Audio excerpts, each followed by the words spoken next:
Boa noite, que Deus te abençoe. Quero deixar um podcast aqui especial. Quero te levar para Lucas 22, versículo 54. É quando Pedro nega Jesus. Abre lá, com carinho, vamos refletir um pouco.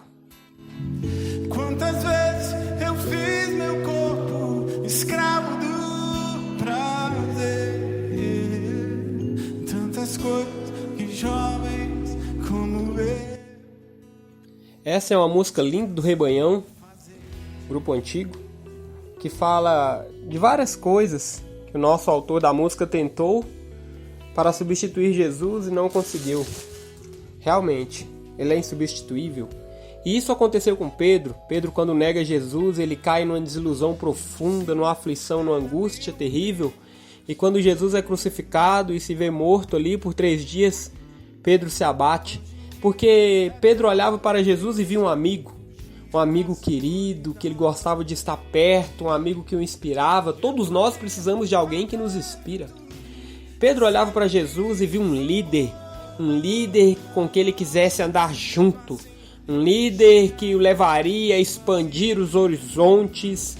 Pedro amava a visão de Cristo, mesmo que não entendesse completa. O pouco que entendia, Pedro já se via sorrindo de felicidade.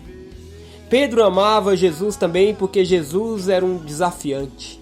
Jesus foi lá e chamou Pedro para caminhar com ele, entrar na missão.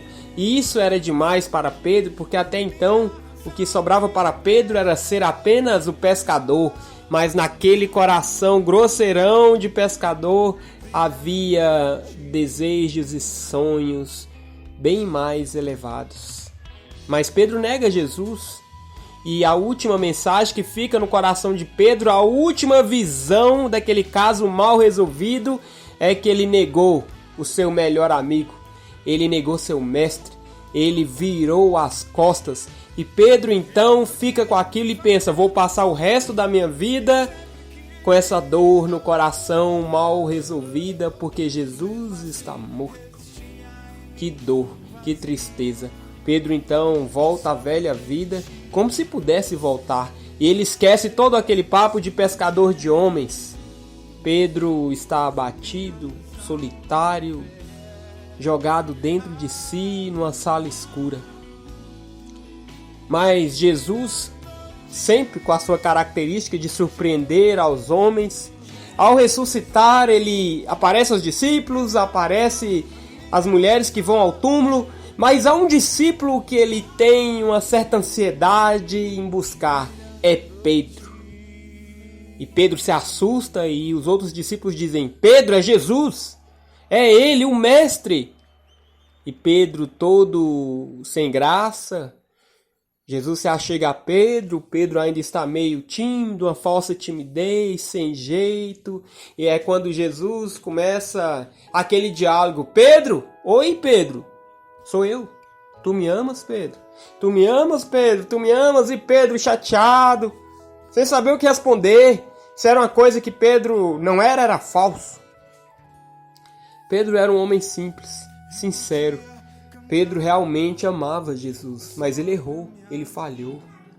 Mas Jesus enche o coração de Pedro de esperança ao ouvir que Pedro amava e que Pedro estava disposto a aprender a caminhar com ele, a amá-lo e a compreender de novo aquelas histórias maravilhosas daquele amigo, daquele mestre, daquele senhor, daquele professor. E aí Jesus, num toque genial, para tirar Pedro daquela sala escura, Jesus diz: já que tu me amas, Pedro, vou lhe dar uma missão, apacenta minhas ovelhas. E Pedro pega aquela missão, torna-se o apóstolo, prega o evangelho para os judeus, é insistente em falar de Cristo, do Messias. Pedro não pega mais a vida de pescador.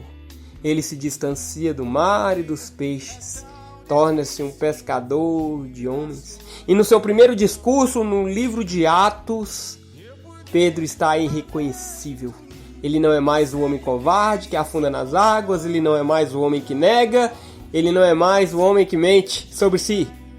Pedro é extremamente autêntico porque ele conheceu alguém autêntico eternamente. Nossa mensagem de hoje é essa. Se temos uma crise com solidão, é porque estamos longe do Mestre.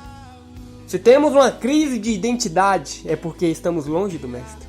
Se temos uma crise de esperança e sonhos, é porque estamos longe do Mestre.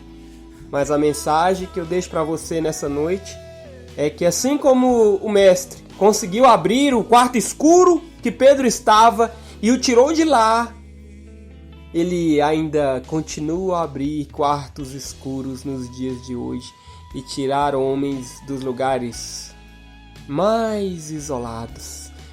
Porque ele diz que eis que estou à porta e bato. Sabe lá a porta do quarto escuro? Ele está lá batendo nessa porta. Ele está batendo. Abra a porta. Deixe Jesus entrar. Mudar tudo à sua volta. Renovar suas esperanças, o seu coração. E encher você de motivos para viver. Que Deus te abençoe, que Deus te guarde. Boa noite e que o Senhor possa entrar na tua casa e transformar aquele quarto escuro num quarto de projetos, assim como foi com Pedro. Até a próxima, que Deus te abençoe, boa noite e amém.